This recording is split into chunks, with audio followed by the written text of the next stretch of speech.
بسم اللہ الرحمن الرحیم الحمد للہ رب العالمین والصلاة والسلام علی اشرف المرسلین نبینا و سیدنا محمد وعلی آلہ و اصحابہ اجمعین۔ ناظرین السلام علیکم۔ سیرت النبی صلی اللہ علیہ وسلم کے حوالے سے ہماری گفتگو جاری ہے اور آج اس سلسلے کا 22واں پروگرام ہے۔ پچھلے پروگرام میں عرض کر رہا تھا کہ غزوہ بدر سے پہلے 4 غزوات اور 4 فوجی مہمات ہو چکی تھیں، اور ان میں جو آخری غزوہ ہے غزوہ ذو عشیرہ، اور آخری فوجی مہم جو حضرت عبداللہ بن جحش کی قیادت میں تھی، یہ سب سے زیادہ اہم ہے۔ ان کی اہمیت اس لیے ہے کہ حضرت عبداللہ بن جحش کے فوجی مہم کے فوراً بعد اللہ تعالیٰ نے جہاد فرض کر دیا۔ پہلے صرف اس کی اجازت دی تھی، لیکن اب اس کی فرضیت نازل ہو گئی۔ قرآن مجید میں 2-3 مقامات پر اس کا ذکر ملتا ہے۔ مثلا سورہ محمد صلی اللہ علیہ وسلم میں یہ آتا ہے کہ جب جہاد فرض کیا گیا تو منافقوں پر بہت گراں گزرا، یعنی مومنین تو ایک اشتیاق سے انتظار کر رہے تھے کہ ایسی آیت نازل ہو کہ ہم پر جہاد فرض ہو، لیکن منافقین کے لیے اس قسم کی آیات بہت گراں تھیں، بہت ان پر سخت گزرتی تھیں۔ سورہ محمد صلی اللہ علیہ وسلم کی آیت نمبر 20 ہے، جس میں اللہ تعالیٰ فرماتے ہیں وَيَقُولُ الَّذِينَ آمَنُوا لَوْلَا نُزِّلَتْ سُورَةٌ فَإِذَا أُنزِلَتْ سُورَةٌ مُحْكَمَةٌ وَذُكِرَ فِيهَا الْقِتَالُ رَأَيْتَ الَّذِينَ فِي قُلُوبِهِم مَّرَضٌ يَنظُرُونَ إِلَيْكَ نَظَرَ الْمَغْشِيِّ عَلَيْهِ مِنَ الْمَوْتِ فَأَوْلَىٰ لَهُمْ، کہ وہ لوگ جو ایمان لائے ہیں کہتے ہیں کہ کوئی صورت کیوں نہیں نازل ہوتی جس میں جنگ کا حکم دیا جائے، مگر جب ایک محکم صورت نازل کر دی گئی جس میں جنگ کا ذکر تھا تو اے نبی صلی اللہ علیہ وسلم، آپ نے دیکھا کہ جن لوگوں کے دلوں میں بیماری تھی وہ تمہاری طرف اس طرح دیکھ رہے تھے جیسے کسی پر موت چھا گئی ہو۔ افسوس ہے ان کے حالوں پر۔ منافقین کا ذکر ہو رہا ہے اس آیت میں کہ کس طرح جہاد کی فرضیت ان پر گراں گزری۔ آخری غزوہ جو غزوہ بدر سے پہلے تھا، غزوہ ذو عشیرہ، جس میں نے ذکر کیا تھا کہ حضور صلی اللہ علیہ وسلم نے قریش کے ایک قافلے کا پیچھا کیا جو مکہ سے شام کی طرف جا رہا تھا، اور ذو عشیرہ کے مقام پر جہاں آج کل ینبو کا شہر آباد ہے، جب آپ وہاں پہنچے تو پتہ چلا کہ قافلہ نکل چکا ہے، تو آپ صلی اللہ علیہ وسلم نے یہ ارادہ فرمایا کہ جب یہ قافلہ شام سے واپس لوٹے گا تو ہم اس پر دوبارہ حملہ کریں گے، اور اس ارادے سے آپ صلی اللہ علیہ وسلم واپس آ گئے۔ اسی دوران شعبان میں سن 2 ہجری میں ایک اور بڑا واقعہ ہوتا ہے۔ اللہ تعالیٰ قرآن مجید میں یہ آیات نازل فرماتے ہیں کہ قبلہ بیت المقدس سے خانہ کعبہ کی طرف منتقل کر دیا جائے۔ قرآن مجید میں ہم آیت پڑھتے ہیں قَدْ نَرَىٰ تَقَلُّبَ وَجْهِكَ فِي السَّمَاءِ فَلَنُوَلِّيَنَّكَ قِبْلَةً تَرْضَاهَا فَوَلِّ وَجْهَكَ شَطْرَ الْمَسْجِدِ الْحَرَامِ، کہ اے نبی صلی اللہ علیہ وسلم، ہم دیکھتے ہیں کہ آپ اپنا چہرہ آسمان کی طرف کرتے ہیں، یعنی اللہ تعالیٰ کو ظاہر ہے معلوم تھا کہ حضور صلی اللہ علیہ وسلم یہ چاہتے ہیں کہ ہمارا جو قبلہ ہے وہ خانہ کعبہ ہو، تو اللہ تعالیٰ نے فرمایا کہ ہم آپ کو وہ قبلہ عطا کریں گے جو آپ چاہتے ہیں، جس پر آپ راضی ہیں۔ تو آپ کو حکم دیا گیا کہ آپ اپنا چہرہ مبارک خانہ کعبہ کی طرف موڑ لیں، اور آج سے وہ قبلہ ہوگا۔ اس میں 2 اشارے ملتے ہیں ہمیں۔ پہلا یہ ہے کہ اب وقت آ گیا ہے کہ خانہ کعبہ کو مسلمانوں کے قبضے میں ہونا چاہیے، اور اسے شرک سے اور مشرکین سے پاک ہونا چاہیے۔ اور دوسرا اشارہ یہ ہے کہ اب دنیا کی جو امامت ہے وہ یہودیوں اور عیسائیوں کے ہاتھ سے نکل کے مسلمانوں کو دی جا رہی ہے، یعنی ایک قبلہ منتقل ہو رہا ہے بیت المقدس سے خانہ کعبہ کی طرف۔ تو ایک بہت بڑا یہ ایک علامتی اقدام تھا اللہ تعالیٰ کی طرف سے۔ واپس اپنے موضوع کی طرف آتے ہیں کہ جب یہ جو قافلہ جو حضور اکرم صلی اللہ علیہ وسلم جس کا انتظار کر رہے تھے، جب یہ واپس لوٹتا ہے تو حضور صلی اللہ علیہ وسلم اس کا دوبارہ تعاقب کرتے ہیں، اور اس قافلے میں تقریباً 1000 اونٹ ہیں جو سامان سے لدے ہوئے ہیں، اور اس کی قیادت حضرت ابو سفیان رضی اللہ عنہ کر رہے تھے، جو اس وقت ابھی مسلمان نہیں ہوئے تھے۔ اور آپ کو بھی یہ احساس تھا کہ جس رستے پہ وہ جا رہے ہیں یہ بہت اس میں خطرہ ہے، اور پھر انہیں اطلاع بھی مل گئی، کیونکہ انہوں نے بھی جاسوس چھوڑے ہوئے تھے۔ انہیں اطلاع مل جاتی ہے کہ حضور صلی اللہ علیہ وسلم اس قافلے کا تعاقب کر رہے ہیں۔ حضور صلی اللہ علیہ وسلم اور مسلمان جب ہجرت کر کے مکہ سے مدینہ آتے ہیں تو اپنا بہت سا مال، اپنا گھر بار سب کفار کے حوالے کر کے آتے ہیں، اور ان سے یہ ظاہر ہے یہ ساری دولت جو ہے ان کی وہ چھن جاتی ہے۔ اور اس کے بعد ہم یہ بھی دیکھتے ہیں کہ قریش سے ایک سردار آتا ہے جو مدینہ کی چراگاہوں پر حملہ کرتا ہے۔ کرز کا واقعہ میں نے بتایا، اور بہت سے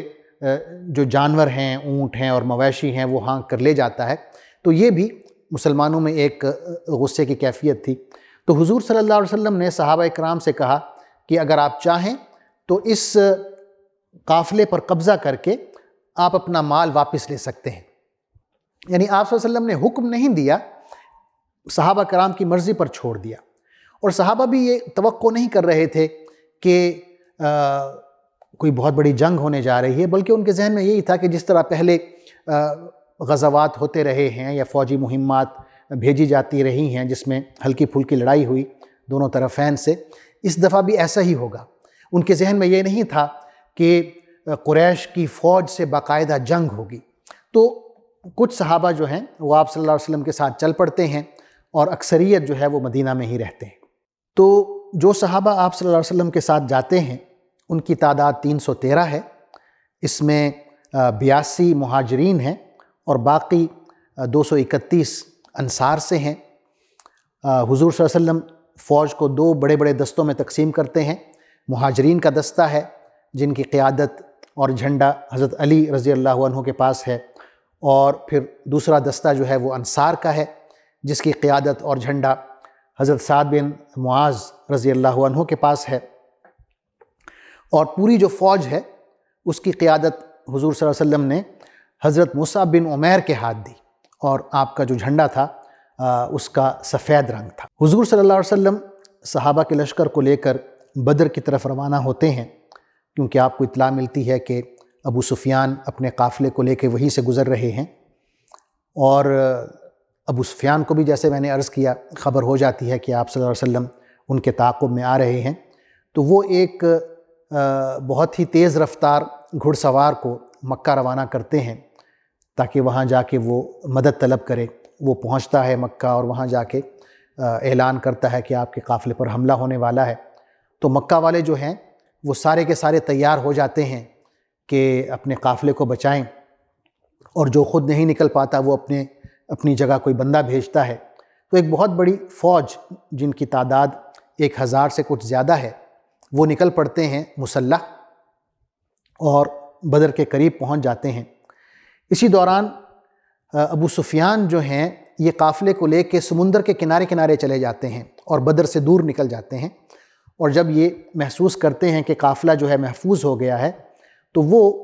قریش والوں کو خط لکھتے ہیں کہ ہم اب محفوظ ہیں اور اب آپ کے آنے کی ضرورت نہیں ہے، آپ واپس چلے جائیں۔ قریش میں تھوڑا سا اختلاف ہو جاتا ہے کہ ہمیں واپس جانا چاہیے یا نہیں۔ اکثریت کا یہی مشورہ ہوتا ہے کہ اب جانے کی ضرورت نہیں ہے، ہمیں واپس چلے جانا چاہیے۔ لیکن ابو جہل جو ہے وہ تکبر میں ہوتا ہے اور وہ کہتا ہے کہ ہمیں بدر تک جانا چاہیے، وہاں جا کے ہم 3 دن رہیں گے، اور جو اونٹ ہم ساتھ لائے ہیں وہ ذبح کریں گے، شراب پئیں گے، گانے والی لڑکیوں سے ہم گانے سنیں گے، اور عربوں کو ہم بتائیں گے، تمام عرب قبائل ہمیں دیکھیں کہ ہم کتنے بہادر ہیں، تاکہ وہ آئندہ بھی ہم سے ڈرتے رہیں۔ تو اس کے کہنے پر سارے لوگ آ جاتے ہیں اور وہ اپنا سفر جاری رکھتے ہیں اور بدر پہنچ جاتے ہیں۔ دوسری طرف حضور اکرم صلی اللہ علیہ وسلم جب دیکھتے ہیں کہ قافلہ نہ صرف یہ کہ بچ نکلا ہے بلکہ قریش کی پوری فوج جو ہے وہ بدر کے قریب پہنچ گئی ہے، تو آپ صلی اللہ علیہ وسلم صحابہ کرام سے مشورہ کرتے ہیں کہ ہمیں کیا کرنا چاہیے۔ اب صحابہ کرام میں جیسا کہ میں نے عرض کیا، دو بڑے بڑے گروہ ہیں، مہاجرین ہیں، انصار ہیں۔ تو حضرت ابوبکر صدیق رضی اللہ عنہ، حضرت عمر رضی اللہ عنہ، حضرت مقداد رضی اللہ عنہ، جو سارے مہاجرین میں سے ہیں، کہتے ہیں کہ اے اللہ کے رسول، آپ دشمن سے لڑیں، ہم آپ کے ساتھ ہیں، اور ہم اس طرح نہیں کہیں گے جس طرح بنی اسرائیل نے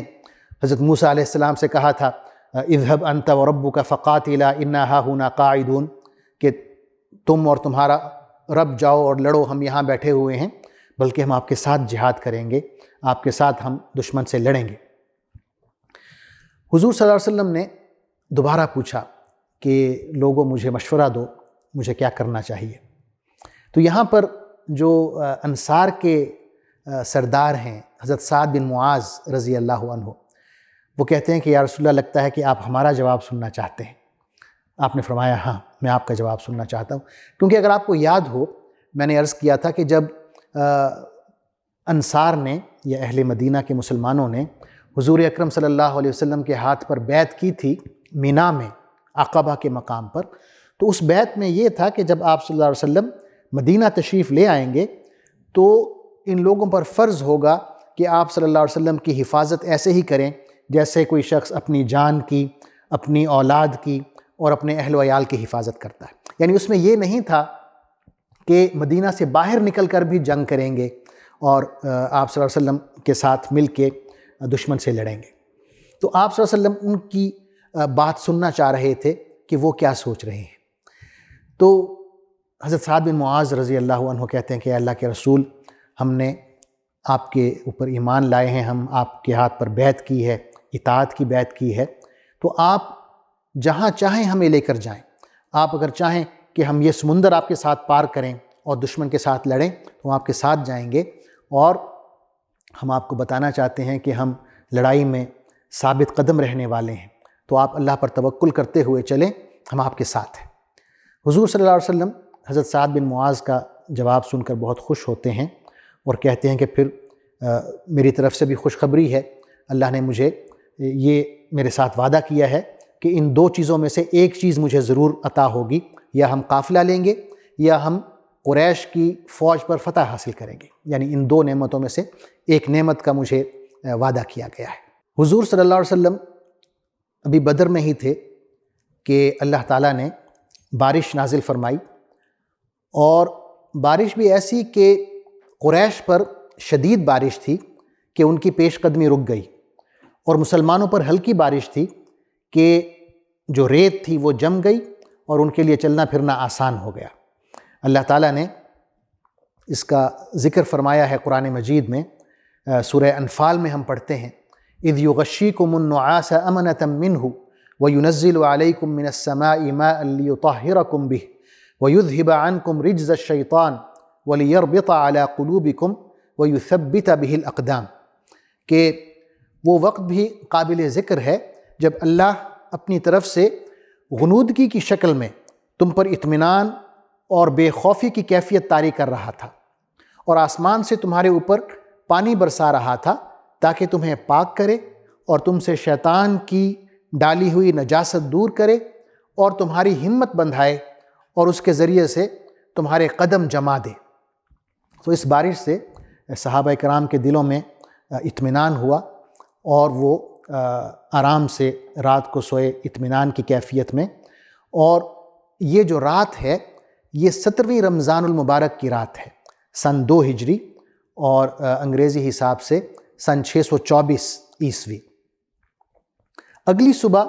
17 رمضان کی صبح ہے، جمعۃ المبارک ہے۔ آپ صلی اللہ علیہ وسلم صحابہ کرام کی صفیں درست کر رہے ہیں میدان جنگ میں، اور آپ کے ہاتھ میں ایک چھڑی ہے جس کے اشارے سے آپ صحابہ کرام کی صفیں درست کر رہے ہیں۔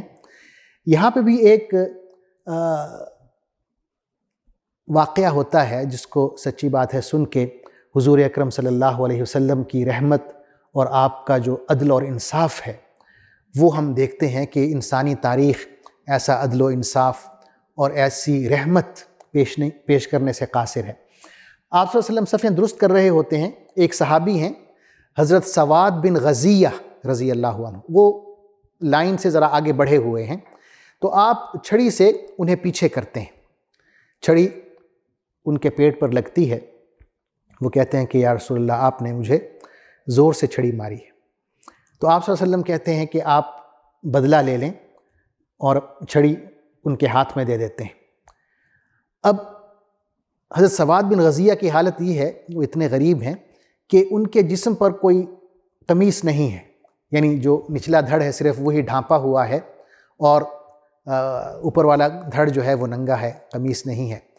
تو کہتے ہیں کہ یا رسول اللہ میں نے تو قمیص نہیں پہنی ہوئی، آپ نے قمیص پہنی ہوئی ہے۔ تو آپ صلی اللہ علیہ وسلم اپنی قمیص اتار دیتے ہیں اور کہتے ہیں کہ آپ اپنا بدلہ لے لیں۔ تو حضرت سواد رضی اللہ عنہ آگے بڑھتے ہیں اور آپ صلی اللہ علیہ وسلم کے جسم کا بوسہ لے لیتے ہیں، چوم لیتے ہیں۔ آپ صلی اللہ علیہ وسلم پوچھتے ہیں کہ تم نے ایسا کیوں کیا؟ تو کہتے ہیں کہ اللہ کے رسول آپ دیکھ رہے ہیں کہ ہم کس حالت میں ہیں، جنگ شروع ہونے والی ہے، تو مجھے پتہ نہیں ہے کہ میں اس میں زندہ رہوں گا یا شہید ہو جاؤں گا، تو میرا دل چاہ رہا تھا کہ آپ کا بوسہ لے لوں۔ تو آپ صلی اللہ علیہ وسلم صفیں درست کرتے ہیں اور لوگوں کو بتاتے ہیں کہ اس جگہ پہ فلاں کافر گر کے مرے گا، اس جگہ پہ فلاں کافر گر کے مرے گا۔ وہ سب کے نام لے کے ان کی جگہیں بتا دیتے ہیں کہ یہاں فلاں شخص گرے گا، اور ایسا ہی ہوتا ہے۔ اس کے بعد جنگ شروع ہوتی ہے، اور عربوں میں اس زمانے میں ایک روایت تھی کہ دونوں طرف سے جو بہادر لوگ ہیں وہ نکلتے ہیں، اور اسے مبارزت کہتے ہیں، یعنی مقابلے کی دعوت دینا۔ تو کفار قریش سے 3 سردار نکلتے ہیں، عتبہ ہے اور شیبہ ہے اور ولید بن عتبہ ہے، مقابلے کی دعوت دیتے ہیں کہ کون ہے جو ہم سے لڑے۔ تو مسلمانوں کی طرف سے 3 انصاری صحابی نکلتے ہیں۔ تو یہ کفار قریش کے جو سردار ہیں پوچھتے ہیں کہ آپ لوگ کون ہیں، ہم تو آپ کو نہیں جانتے۔ تو وہ کہتے ہیں کہ ہم مدینہ سے ہیں، اپنے نام بتاتے ہیں۔ وہ کہتے ہیں کہ ہم چاہتے ہیں کہ ہمارے ہم پلہ ہوں جن سے ہم مقابلہ کر کے خوش ہوں، قریش سے ہوں۔ تو حضور صلی اللہ علیہ وسلم فرماتے ہیں قم یا حمزہ، قم یا علی، قم یا عبیدہ بن الحارث، کہ اے حمزہ، حضور صلی اللہ علیہ وسلم کے چچا ہیں، آپ کھڑے ہوں مقابلے کے لیے۔ اے علی، آپ کھڑے ہوں، آپ صلی اللہ علیہ وسلم کے چچا زاد بھائی ہیں۔ اے عبیدہ، آپ کھڑے ہوں، یہ بھی آپ صلی اللہ علیہ وسلم کے چچا زاد بھائی ہیں۔ تو یہ تینوں کھڑے ہوتے ہیں مقابلے کے لیے، اور ان 3 کافروں سے مقابلہ ہوتا ہے۔ اس مقابلے میں کیا ہوتا ہے، کون کس پر غالب آتا ہے، اور پھر جنگ میں کیا ہوتا ہے، یہ تفصیلات انشاءاللہ میں اگلے پروگرام میں ذکر کروں گا۔ تب تک کے لیے اجازت دیجیے، اللہ حافظ، والسلام علیکم۔